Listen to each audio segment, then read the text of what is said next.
Hey, whiskey friends, far and wide, we're live. It is Tasty Tuesday. I'm Eric, your humble malt user. Greetings. Apologies for the slight delay. Just came back from a run and I lost track of time. So we're only 2 minutes behind, so that's not too bad. How's it going, everybody? Good to see everyone. I know we had a 1 week hiatus last week. So hope everybody's been good over the last 2 weeks. I am just getting a pour set up now. I'm going to start things off with a little Wild Turkey 101. Get things rolling. All right, let's get this set up. How's everybody doing? Good to see folks in the chat already. Before I set things up, let's see what's up with the early birds. Ben Demon Hunter first in the house. What's up, Ben? Our good friend to the snowy north in Calgary. Sláinte to my American cousins. Ben, back at you. French is in here too. What's going on, French? Nice to see you. We got 9 folks in already. Right on, right on, right on. Chilly here in Duluth, Minnesota. Yeah, I can only imagine. It's about that time of year, isn't it? My family in Wisconsin has been getting a good, nice last breath of summer. It's been in the 70s, but apparently that ain't lasting too long. So I can't imagine it's doing much better up further north by you. Mark from Vegas, 10 minutes. Yeah. What's up, man? How are you? Good to see you. Good to see you. Ben, French, Corey Vrecken. All right on. Seems like the inappropriate pour for Duluth in November. Thanks for stopping by. What else we got in? Mark, talking about 117 degrees a few days ago. Jesus. I can only imagine. Oh, yeah. Well, Fahrenheit, freezing is 32 degrees Fahrenheit. So that is below freezing for sure. Yeah. Last rain was in April. Our boy in the desert, man. He doesn't get all the same weather. Hey, there's Daniel. What's up, Daniel? Cheers to you and everybody. Got a little Wild Turkey 101 to set the palate. Apologize. I'm a little bit out of breath. I was out for a run for a little while. And as I said, I lost a little bit of track of time. So sorry about that. Be right back and pour me some scotch. Good deal. Do it. Folks saying hi to each other. Good deal. Johnny Walker Blue Label. Empty bottle at work today. Is it empty because you drank it? Mark's got some Chivas 18. There you go. Can't go wrong with that. Hey, Peter White. What's up in Ontario? 25 Celsius in Southern Ontario today. 77 for me. Wow. Man, it's warmer by you than it is by me. That's incredible. Hope you're enjoying that. I can't imagine there's going to be a lot more days of that coming ahead for you, buddy. What else? East Texas, 80. Man, everybody's still getting some summer. Hey, Cohen. What's up, man? Cheers. How are you? Wild Turkey 101 just never disappoints. Thanks for stopping in, man. Hope you've been well over these last couple of weeks. We got Nola in the house. Lost Cause. What's going on in the bayou, buddy? Back at you, Mark. How are you? I'm doing pretty well, man. I'm not bad. Thanks for asking. Good to see you, man. Thanks for swinging through. Talking about French. Can't stay too much. Oh, yeah. Greg, happy birthday. Everybody say happy birthday to Greg. He was streaming earlier. I caught wind of. It is his birthday today. So I'll raise a glass to you, Greg, all the way over in France. Cheers, my friend. Happy birthday to you. And I am trying to catch up a little bit here on the chat. I am far behind, y'all. We got 12 folks in already. It's just great. 12. Lafroig Cask Strength, batch 12. Oh, okay. Yeah, man. You can't mess around with that. That's a delicious pour right there. Andrew Page. What's up in Jersey? He got the Macallan Edition 6. Okay. I have seen it. I have not bought it, but I've saw it. I'll be interested to hear how that is. I'll probably find it eventually, or find the wherewithal to buy it rather they raised the price a bit on this one as opposed to the last ones. It was like $150. Be interested to hear if it's worth it. Oh, you got it in your tasting, which is cool. Cool. Yeah, completely agree with you there, Mark. Completely agree. One more day since, yeah. Yeah, I mean, it ain't going to last, unfortunately. Bunch of happy birthdays coming in for our pal Greg over in France. Cool, cool. Molasses, what's up? Nice to see you.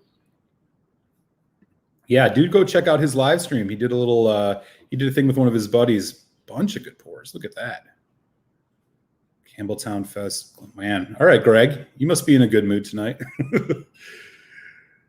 Yeah. Oh, that Michter's Unblended U.S. whiskey. I love that. It's like a creamsicle, man. That's a delicious pour. Right on. All right. Everybody's got the happy birthdays in. And if you haven't, go check out Greg the Whiskey Guide's whiskey channel, man. He's got a great YouTube. Check out his live stream today. Give him a sub. We got 16 folks in the house. Let me set the table. So it's been a little bit since we've last hung out, but I got a good happy hour show to get us ready going tonight. I'm going to be doing a little live tasting of two things. So I recently picked this up. This is the Highland Park Cask Strength Batch 1. Recently came out. I have got to enjoy some of this over the last week and a half, but I'll pour some of this and let you guys know what's going on with this Highland Park Cask Strength. And I'm also going to check out a final sample that was sent to me by friend of the show and Patreon supporter, Mr. Andrew Page. We have a Kilhoman 14-year-old single cask, first fill bourbon, 53% ABV. Really looking forward to that. So I'm going to try, do a couple little tastings tonight, which should be a lot of fun. And then Tasty Tuesday Whiskey Show with Telex Malt is on tonight. We are back at it. And we are going to be doing a tasting of Deanston. So in hour number 1, Deanston 12 years old. And then in hour number 2 of the show, Deanston 20 years old. So we're going to check out 2 Deanstons. That should be a lot of fun. Once that show is ready to go live, as always, I will post the link in the chat so folks can head on over and enjoy the 2 additional hours, as we do every Tuesday, of Whiskey Chat with Telex Malt. So it should be a lot of fun. Anyways, it's great to be hanging out again. I know I was out last week and whatnot, but I'm glad to be back doing a little live stream here today from my satellite location. And let's get into it, y'all. So as I mentioned, I'm doing some Wild Turkey 101. I'm actually going to put some of this. This is the Highland Park Cask Strength. I'm going to put some of this in a Glencairn right now so we can get into it relatively soon. I can give you some of my thoughts on it and let you know if you should be spending your money on this one. I'll do a full review of this relatively soon. I think I got my bearings on it for the most part. So we'll talk about that Highland Cask Strength or Highland Park Cask Strength in a second. But in the meantime, let me know in the chat if anybody's actually got their hands on that yet and what your impressions were. Meanwhile, let me catch up. Whiskey Ace, what's up, buddy? Good to see you, man. How are things in the Pittsburgh Metro? Hope you're doing well. Yeah, so this is part of their Impex single cask release. I think this is probably the oldest Kilhoman I've ever seen. It was filled 2006, bottled 2020, and it's a first fill bourbon. I think they also have a sherry equivalent. These are the Impex ones, I believe, are just U.S. releases. Not always super easy to find, and they're usually around that $150 mark, but they have a couple like 12-year, 13-year, 14-year. So really looking forward to checking that one out. Really, my friend, really. Hey, missed a question from you last week about where you got the bottle case that I sent to Eric. Oh, sorry. Might have missed that one. Yeah, Deanston 12.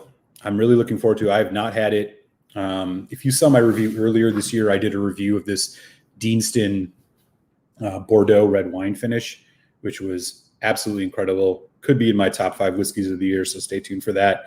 But I have not had the straight up Deanston 12 or this Deanston 20, which I believe is First Oloroso. The 12, if I'm not mistaken, was Ralphie Mitchell's whiskey of the year last year. So pretty excited to check that out and see what it's all about. I work at a bottle. Oh, That's where you saw that. Okay. That makes a lot of sense. Yeah. Okay. I thought maybe you had it hidden behind some boxes in the office, or found it in the truck or something like that. Oof, 200. Okay. Yeah, that's intense.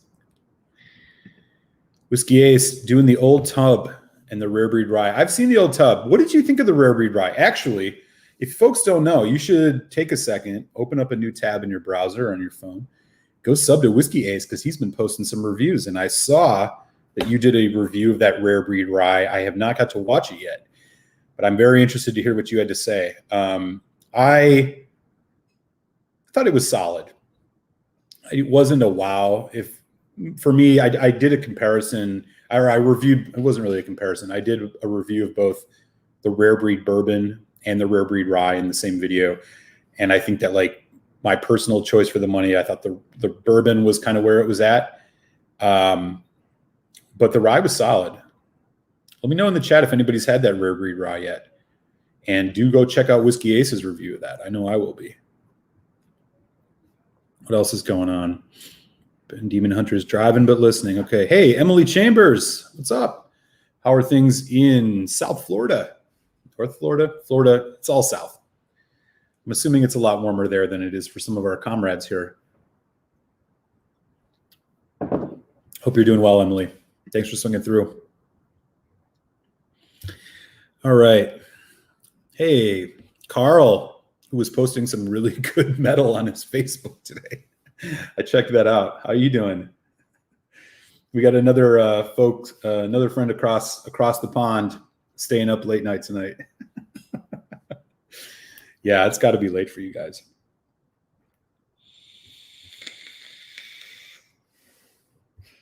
What else is going on here? Man, I am way behind. I am sorry, friends. Oh, you got it. Okay. Well, I'm going to spoil it for you tonight, Cohen. At least a little bit of it. What she said. Yeah, I've been impressed with the Deanstons that I've tasted, and I'm really excited to do some of their age statement stuff tonight. So this should be a lot of fun.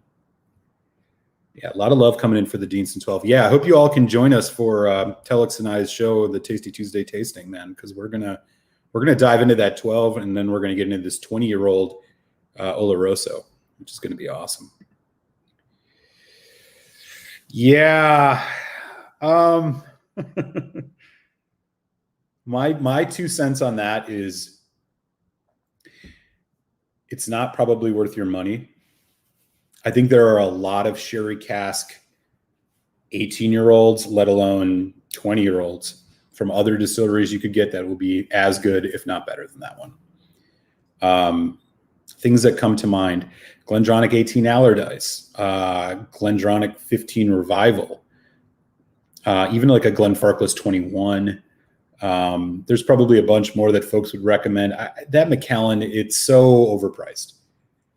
That's like, for an 18-year-old, that's ridiculous. You could get a Highland Park 18, which I think has probably got even more complexity to it. A little bit of that Heather Peat for like $1.50 max. I would wait to get a sample. I don't think it's worth your money. Just my 2 cents. Especially, man, there are other things you can get for $300 that are going to be better than a Macallan 18. Let me think. Offhand, perhaps spend $30-$40 more. You could get yourself a Brooklotti Black Art, some of the older Glengoynes, Springbanks. Yeah, man, I don't know. It's just too much. Macallan at Malt Muser. Yeah, so I've heard. I'm excited to try it tonight.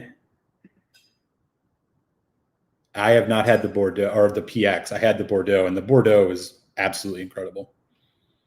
One of my favorite whiskeys that I've had so far this year, for sure. And it wasn't even that expensive. I mean, it's 9 years old. It was like 58%, 56%, something like that. And all first fill Bordeaux red wine. But it wasn't tannic. It was really well balanced. I think it was around like $75, something like that. Worth it. Worth it for sure.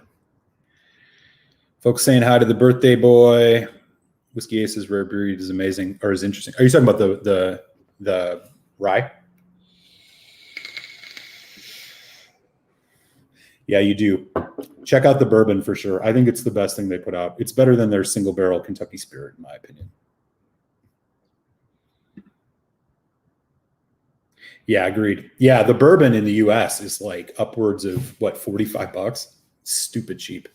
I mean, it rivals things like Four Roses single barrel as being like one of the better values. Knob Creek single barrel, one of the better values. Mike Meyer. Oh, he's switched Guns N' Roses to Van Halen. Understandable.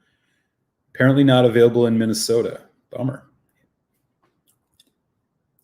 I've never been a huge fan of Wild Turkey's Ryes. I have had their regular, like, whatever, the 101 Rye or whatever it was called. I didn't love it. I just found it to be like, Wild Turkey has a marshmallow kind of confectionery caramel corn note that I still just pick up a lot in their Ryes. It just doesn't quite work for me. I don't even really love, I've had the Russell's Reserve 6-year-old Rye I didn't love. I do have the single barrel, but I have not tried it yet. I'm hit and miss on those for the most part. They're just not my favorites, but good to see you, man. And definitely check it out. And Whiskey Ace has got a review of it now. If you're not subscribed, go check out his channel. Okay, yeah, that's the one that I've heard good things about. I've just not had it yet. Yeah. That's the Prohibition edition. Yeah, that stuff is awesome. Yeah, where is Mr. French? He's went silent on us. What's up, Draminator? Slancha, thanks for swinging by. Happy Tasty Tuesday.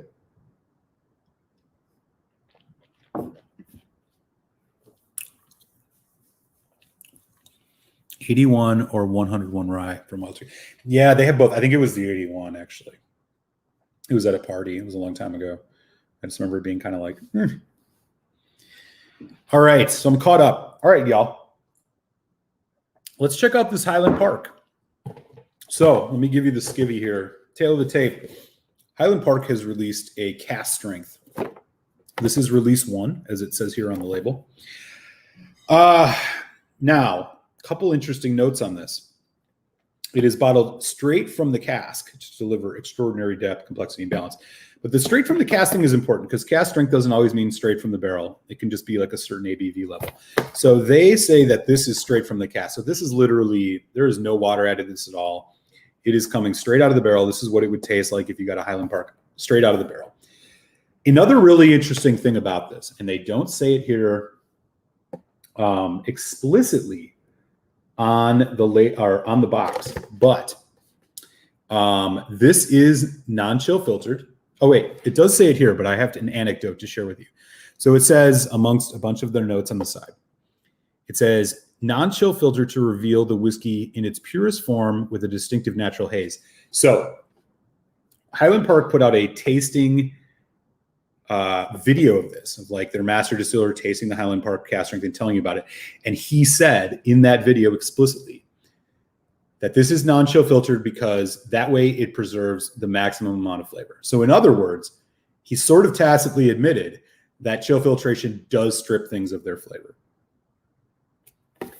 I wish he would apply that to all Highland Parks because most of them are chill filtered. But I appreciate that he the master distiller, whose name is escaping me, explicitly acknowledged that in their little tasting video advertising for this.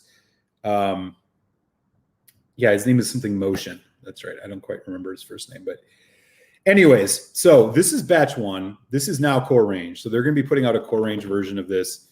I don't know how many batches every year, but it is non-age statement. It is 63.6% ABV. It is non-chill filtered. It doesn't say anything about natural color, but we're going to go ahead and probably assume that it is, despite them not saying anything about it.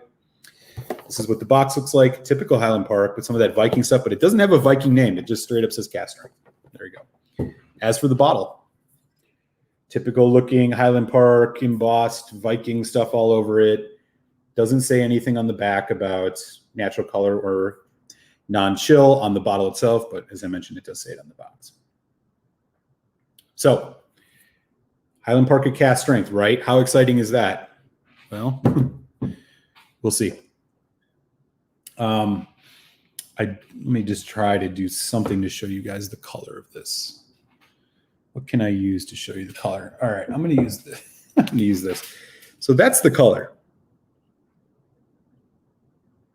Looks like Highland Park, doesn't it?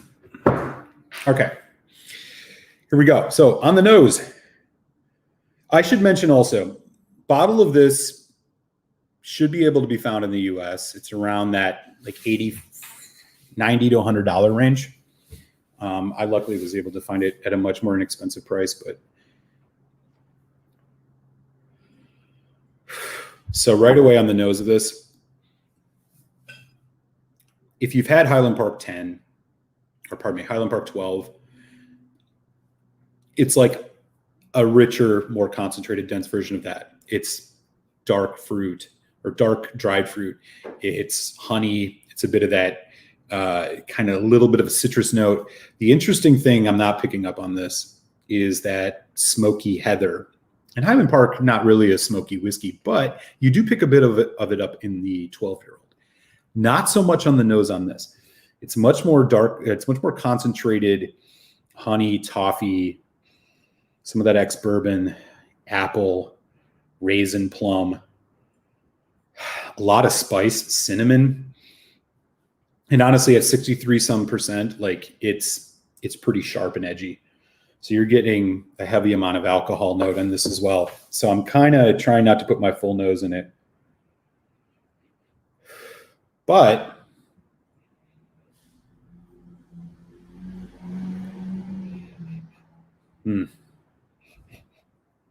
it smells like a Highland Park. It's unmistakably Highland Park. And Greg just mentioned that it does tell you what barrels it is. And I think, yeah, it's American oak casks, seasoned sherry, seasoned American oak cask, which makes total sense. So you're getting, again, that's where those dark fruit notes, the dried fruit notes are coming from. It's the sherry. Honestly, not a super complex nose, but quite nice. It's a very singular Highland Park nose, even though you're not getting a bit of that peat in it, that smokiness that you get from the heather peat. Anyways, let's give it a taste.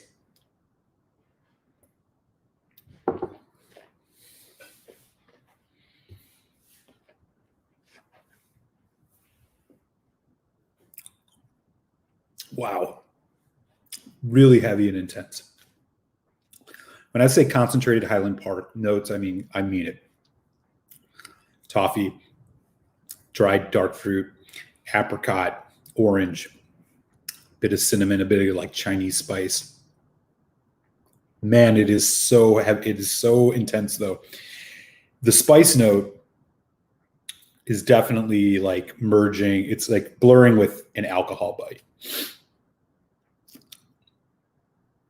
Bit drying on the finish, leather. Whew. That is hot, really hot stuff. Bit of like almost cinnamon red hot candy. This needs water. And I'm going to give it to it right now. I'm going to do at least like a teaspoon because this is, it's really, really hot. So with water though, water is always key. I don't care what anybody says. Water brings out more in a whiskey. You just can't overdo it. So always start small, put a little bit on at a time until you kind of find your sweet spot. It breaks up those molecules so they separate and you're getting a lot more of the nose. And now lemon, lime, citrus, a little bit of barrel, a little mustiness, but still has that nice solid core. Yeah, the nose is much better. You're starting to get a little bit more like almost charcoal in this one, but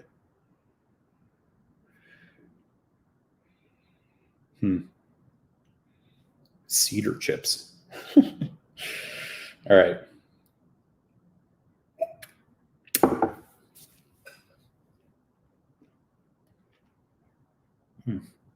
Sweet, savory, it's still pretty hot. It really punches. Drying, raisins. Again, like Chinese spice. There's almost a little bit of like an umami note. I know that sounds pretentious, but I'm telling you it's there.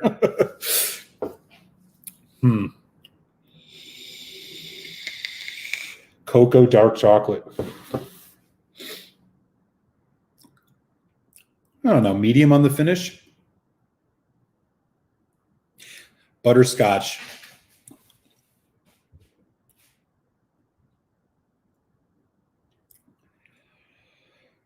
So, yeah. I have to say, when I saw this came out, immediately was excited. Highland Park Cask Strength, this seemed long overdue. That said, I'm trying to think about whether or not I think this is worth what in most places will be upwards of $90 to $100. I don't really feel like you're getting a lot more out of this than you would get out of a Highland Park 12, other than the high ABV. The high ABV of this is not bringing additional complexity at the level maybe you'd want, and that could be because it's an NAS. It's really hard to tell the age on this. I mean, the dried fruit notes make me think it's probably got at least a little bit of age.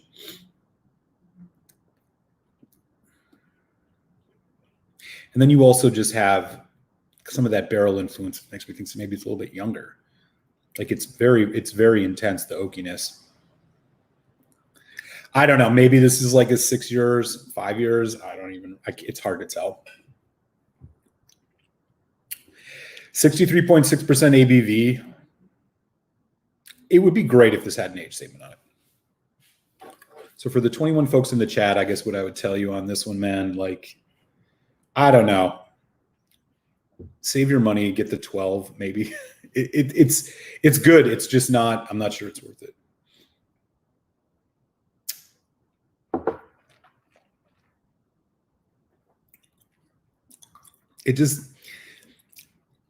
It's like if you could just bump up a Highland Park 12 to 50% ABV, it would be exponentially better than this. But it is what it is. It's definitely edgy. Even with a teaspoon of water on this, man, I still feel like you're getting some of that alcohol burn, which kind of sucks. It just tastes edgy and unrefined. I mean, whatever. It's cask strength. What do you expect? Anyways, here's the bottle. And the box again. Keep an eye out for it, man. If you're interested in this, if you just want a punchy ass in your face Highland Park. Apparently each batch is going to have a different kind of tasting profile. This one they say is, quote, robust and intense with depth, complexity, and balance. Apparently they're going to have other words for other ones. I don't know. It's all right. It doesn't wow you when you think about other Highland Park, or I'm sorry, other cask strength versions of good whiskeys. When you think about the 10-year-old Lafroig, for example, which is just an incredible step up from the 10. I'm almost hesitant to say this is a step up from the 12. It's richer and more intense, but it's not bringing a lot of depth and more complexity to it than I really get off the 12, albeit much more subtle on the 12. So yeah, keep an eye out for it. Maybe if you find it a good price, it might be worth it. I'll do a full review of this eventually. Anyway, we got 22 folks in the house, man. I hope everybody's doing well. Since we're at the bottom of the hour, let me just give you guys a recap. So we're just checking out the Highland Park new cask strength batch 1. I'm going to be checking out a 14-year-old Kilchoman, courtesy of Patreon supporter and friend of the show, Andrew Page. This is a Impex Evolution 53 ABV first fill bourbon. Stoked to get into that. And then at 12, what time is it by y'all? I don't even know. At the top of the hour, we'll just say. Telex Malt Show, Tasty Tuesday. We're going to be doing Deanston 12, Deanston 20. I'll drop the link in when that's ready. Hope you guys can join. Let me catch up on the chat. Got a bunch going on here, y'all.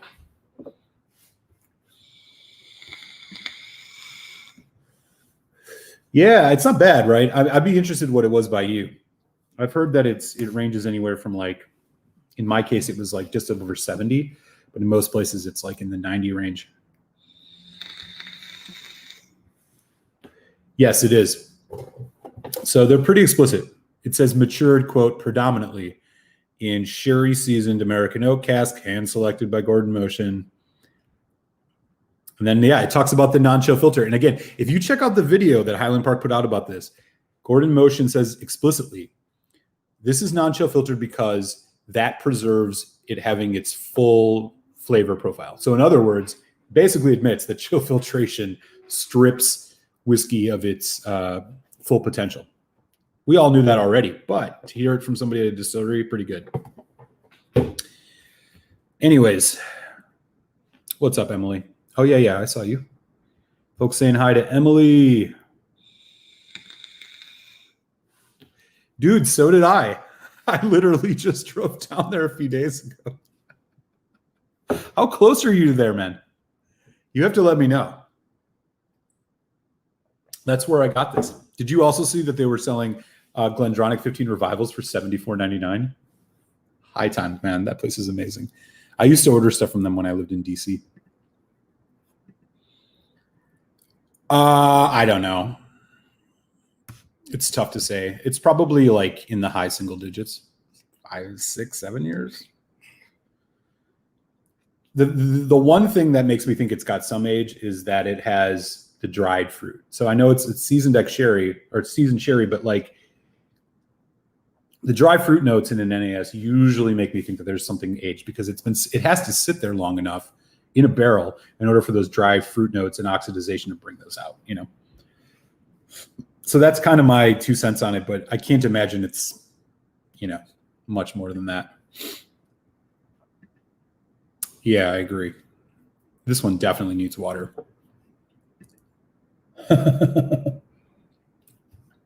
Yep. It is less peaty. Yeah, you don't get much peat off the 12, but you don't get hardly any off this.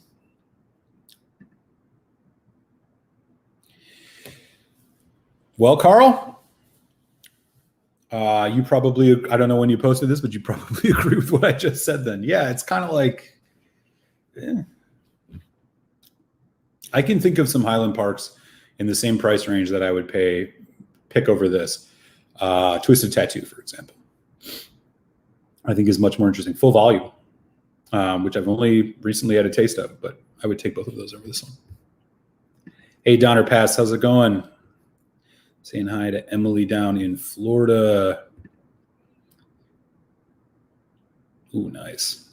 Yeah, I don't know, man. I guess it's like when I see a cast strength release, the first thing that comes to my mind is like, I'm going to get a lot more complexity and like really get everything out of the kind of core distillate that a distillery makes. That's definitely the case with Lafroig 10 cast strength, which is one of my favorite whiskeys ever. And with this one, I just find that it's like, it's just not quite bringing a level of complexity that I would want. And again, I don't know how old it is, so that's always part of it. Damn. All right. What's up, Swami? Long-haired hippie. Yeah, you know it. Yeah, living the hippie life.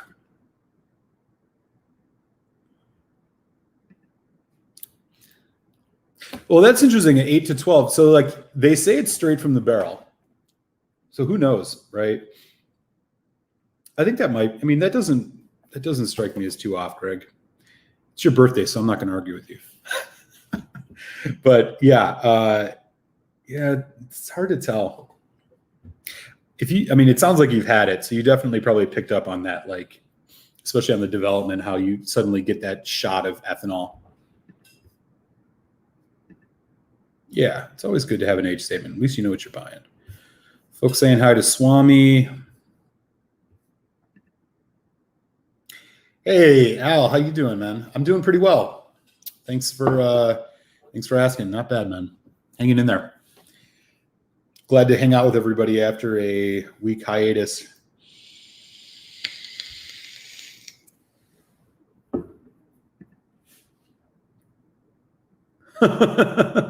Oh, you're in Sherman Oaks. Okay. Yeah, you might not be that far from me, man. Cool. There are. I actually have one. I have a 12-year-old. It was like the Mid-Atlantic release. They were doing all these single cask releases by region of the U.S. last year, and I think there's a bunch. The age statement and the ABV and all that varies based on where you are.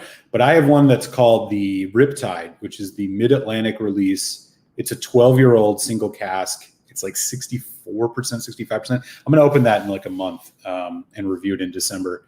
But yeah, there's like a whole bunch of them going around. Actually, somebody had posted something recently about an 18-year-old single cask release, which has got to be just incredible. They cost more, but are very good first fill. Yeah, the one that I have is first fill sherry, if I'm not mistaken. So that'll be cool to check out.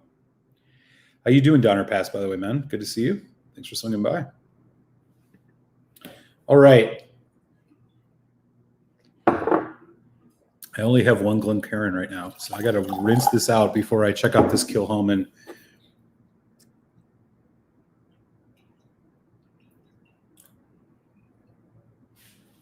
Good enough, right?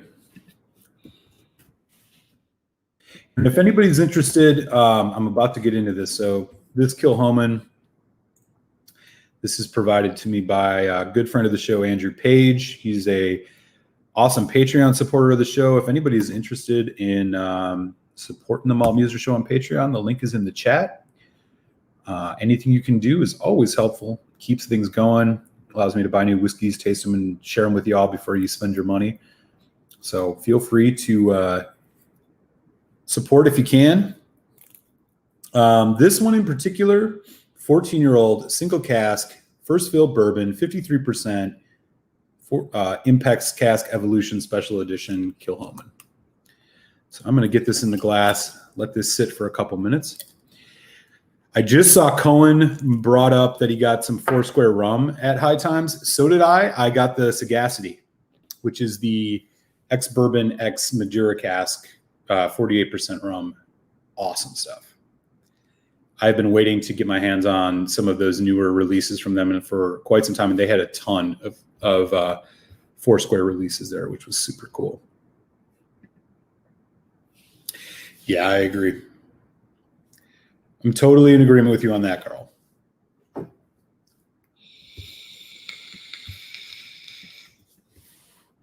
One sec, y'all. My computer's getting a little wild here. I am at a satellite location, so things are nothing's where it's supposed to be. Let me just get this set up right quick. There we go. For some reason, this thing was chopping in and out on me. Anyways. All right, y'all. So, okay. First things first, Kilchoman. I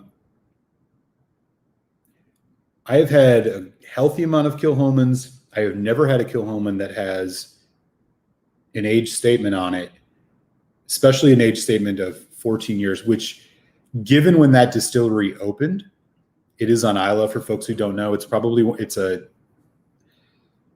other than Ardnahoe, which is just opening recently, like it's the newest distillery on Isla. The fact that they have a 14-year-old single cask release like this is probably one of the oldest whiskeys they have. They do, I think, both a sherry and a ex-bourbon version, and Andrew Page has generously shared the ex-bourbon release with me. So I'm very interested to get into this.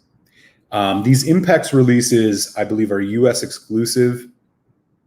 I think you can find them in some shops if you're in the Mid-Atlantic region. I'm thinking of Washington, D.C. area explicitly and have shipping. Check out Potomac Wine and Spirits. They usually have some of these single casks. Sometimes your local shop will have them too. They're usually in that $150 to $200 range. So you're going to pay for it, but it is single cask, and in this case, 14 years old. I can tell you right away off the nose on this, tropical fruits. It's like pineapple, mango, slight like French vanilla. dominated by tropical fruits. Already not what I would expect, considering it is it's all first fill ex-bourbon, but wow. There's that nice medicinal, earthy peat smoke.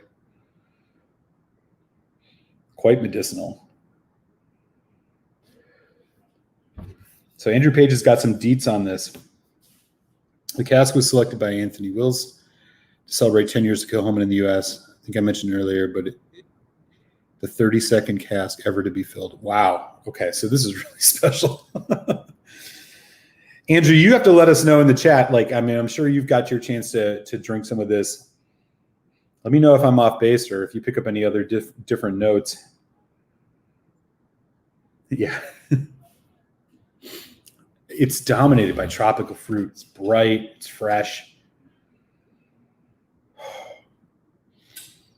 It's like vanilla cream. There's a little bit of citrus, but a lot of this like pineapple, mango. I don't know. And then behind it is this kind of nice nutmeg cinnamon earthiness. That cinnamon's definitely coming off the ex-bourbon. Wow. This does not smell like any Kilhoman I've ever had. Let's give it a taste, y'all. Cheers. Happy Tasty Tuesday.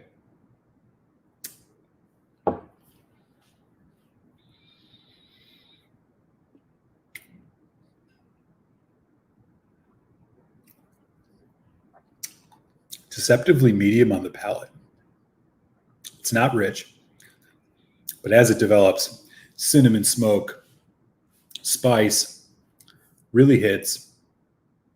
But it's still like in a nice balance with the sweetness. Spice and sweetness are kind of working really well here. Drying into the finish, but you're getting a lot. Dark chocolate, lemon meringue. Ooh. Long finish. A lot of that effervescence, which you expect off peat smoke. It's almost like there's almost like a cola note in this. Tropical fruited cola. Maybe root beer. Root beer is a better way to put it. Yeah, root beer for sure. Vanilla cream. Wow, this is really good. Has anybody else ever had a single cask release from Kilhoman? Oh, wow. This is really good. I gotta get another taste, y'all.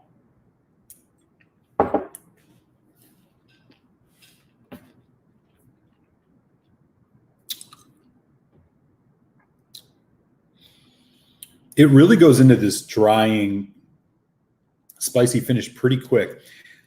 The sweetness on the development is relatively short, and it goes right into this, but it carries a long time, and it's delicious. It's drying, but man, you get a lot of good notes popping here, man. Juicy fruit gum, cinnamon nutmeg. There's a nice, rich caramel thing in the background. Bit of like charcoal, dusty smokiness. Bonfire almost. Long finish. Malted milk, root beer.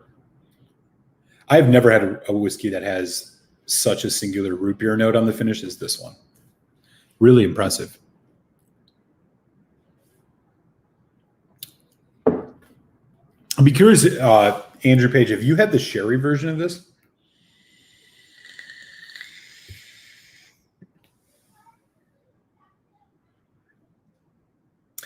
Oh, yeah, dude, the tropical fruit for sure. The nose on this is incredibly tropical, which is something I usually pick up on, usually older whiskeys, older than 14 years. I feel like this is maybe the most tropical forward whiskey I've had that's, under 15 years. There's a lot of it. Cheesecake. That's interesting. Yeah, okay. I can see that. I was thinking lemon meringue, but it's like it's kind of there. There's also some raspberry. I would be really interested to see if they ever put out a sherry release, first fill sherry release of this.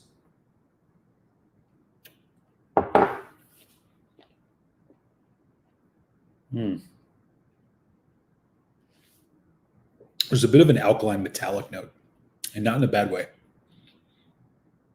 I'm going to try to run this. Yeah, this is good. The only Kilchoman I've had at this ABV, I have a bottle of Kilchoman Mocker Bay at Cask strength.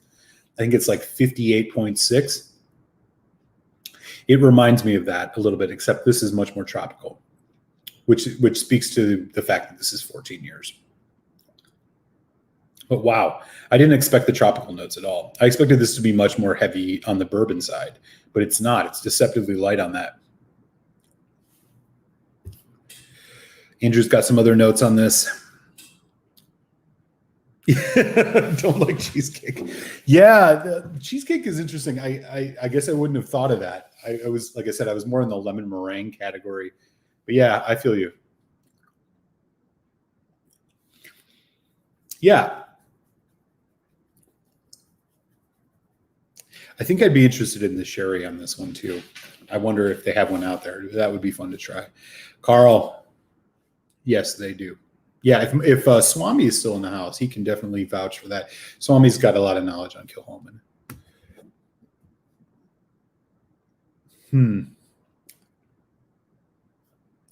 You said this is around a $200 bottle? I'm not sure. I'm not sure it's something that would, it's not calling to me in that way that I would want to rush out and buy it. I'm just really kind of impressed by the level of tropical fruit that's coming off of this. Paige says, I've had 3 bottles of the single bourbon 14 year. Cask was stellar. I think I prefer all of them to this 14. Okay. I guess I can understand that. Well, now that there's water in it, wow. So much. It's like you're walking through the grocery store or a farmer's market past like just a section of fresh fruit. It's like a homogeneous mix of fresh fruit notes. Strawberries, pineapple, like you just cut open a pineapple. But that's the dominant thing here. I guess I didn't expect this off ex-bourbon.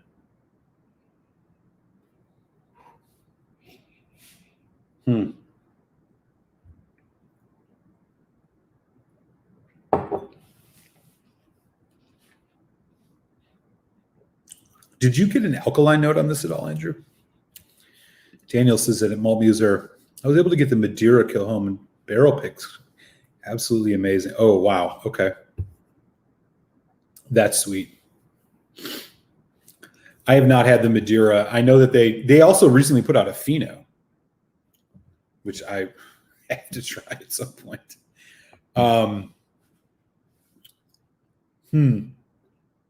Yeah, this is interesting, man. I think somebody said earlier this was in that like $200 range. I wouldn't. I don't think there's enough going on here, as far as I can tell, that I would justify that. But it is interesting. For sure. At Malt Muser, must be bourbon cask. Bubbler single cask 1997 was a tropical fruit prong, even tealing. Okay. Yeah, I mean, it is. It's first fill ex-bourbon. I guess I just expected more domination of the like brown sugar caramel toffee thing going on. I'm not getting that really here at all. It's there, but it's in the background. It's much more dominated by an incredibly cloying sweetness of, again, just like generic tropical fruit, mango, pineapple, and then the sharp bite of peat smoke. This is what it is, y'all. Mark Stinkle says all this talk of food is making me hungry. Head to your local produce section, man. Wow, man. This is nothing like I expected it to be.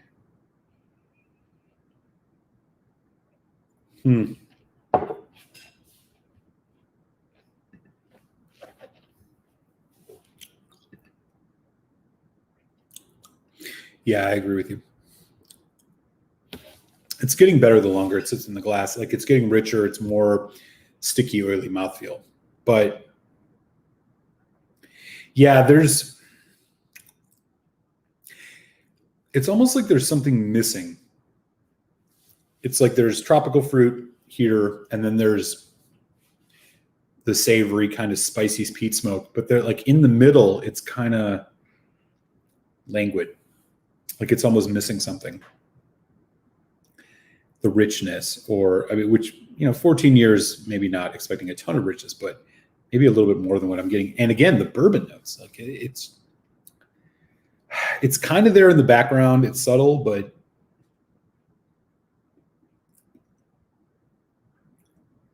this one, in a way, reminds me of that release, that special release last year of Lafroig 16, where it was like 48%, 16-year age statement.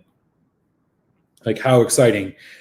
And it was first fill bourbon, but it was dominated by just the bourbon notes. This one, on the other hand, is dominated just by tropical fruit. But in the same way, it's missing like a little bit of that kind of like core, a little bit of that heaviness. Yeah, I don't know. 56.8. Okay, right on. Yeah, man. Happy birthday again, Greg. If folks didn't say so, happy birthday to our good friend in France, Greg. Take care, man. Hope you had a good night. I did get to join your live stream for a little bit, but if folks didn't, he's got the replay posted, man. Thanks for swinging by, buddy. Take care. Be well. Did you ever have a chance to try Kilchoman Sauternes, Madeira, Marsala, Port, Rum, Cask finishes, mostly above ABV and Austin Trams? Which one of those did I try? I tried the Port. Yeah, Telex and I did the Port, which was called the like on the Brock, something like that. I don't remember what it was called. I have not had the Sauternes. The Kilchomans that I've tried that I liked the most was the Cask Strength Mocker Bay and the Lacor. I've not had any of those. I do, however, have, I had the red wine finished one, which I didn't love. But I haven't had a lot of those finished ones. The rum one would be interesting. I'm always looking for a good heavily peated whiskey that's going to have a nice rum finish, because I feel like so many of them fall short, I should say, of their advertisement on that. Yeah, exactly. I got a bit of that too. It's kind of like on the later half of the development into the finish. It's like a slight tin note.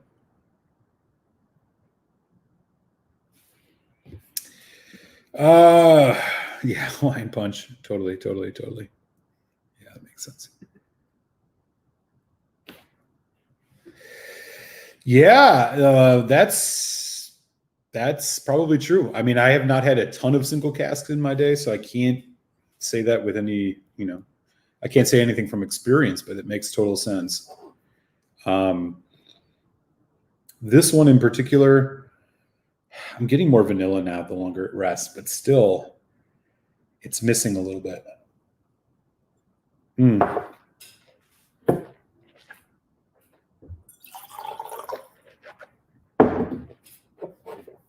This is good. It's just not what I expected.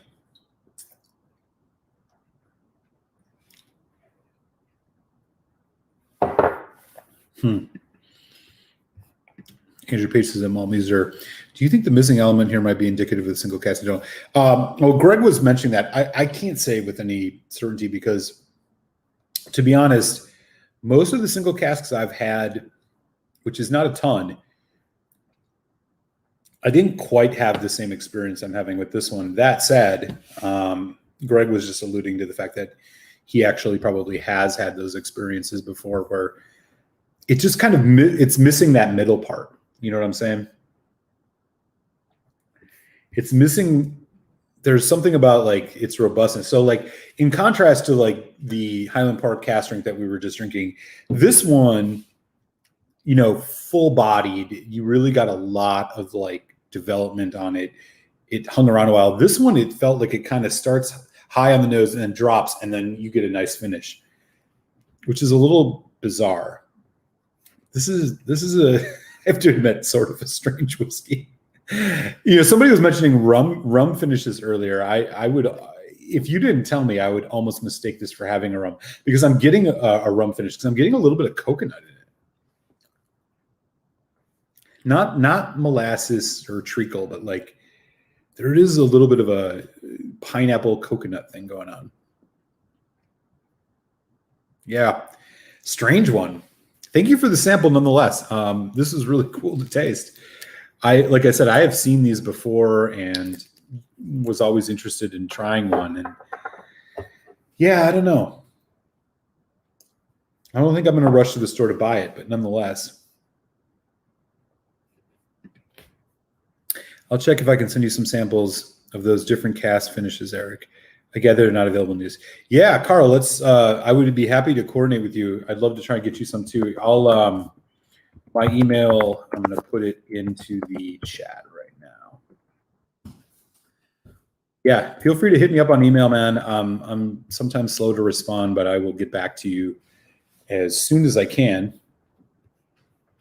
And would love to coordinate something if we can do it. That'd be fun. So we are nearing the top of the hour, and that means we are about to kick off the Telex and Malt Show for Tasty Tuesday. Let me just do a quick check and see if he is ready for action. So he does have the link up. All right. So check out the chat, y'all. That is the link. And Telex and I will be getting into Deanston 12 and Deanston 20 tonight. Should be a lot of fun. So I hope everybody can join and keep things rolling as we continue the whiskey talk here on Tasty Tuesday. Appreciate everybody for swinging by, as always. If you've yet to, take a second, give me the thumbs up on the post. It means a lot. And if you're interested, patreon.com/maltmuserwhiskey. You can support the show everywhere you can. Glad to be back after a week away, and hope everybody is going to stay safe, be well, and I will catch you over on the Telex and Malt Show, starting on Telex's channel in just a sec. So check out the chat for that link, man. Stay well, everybody. Sláinte.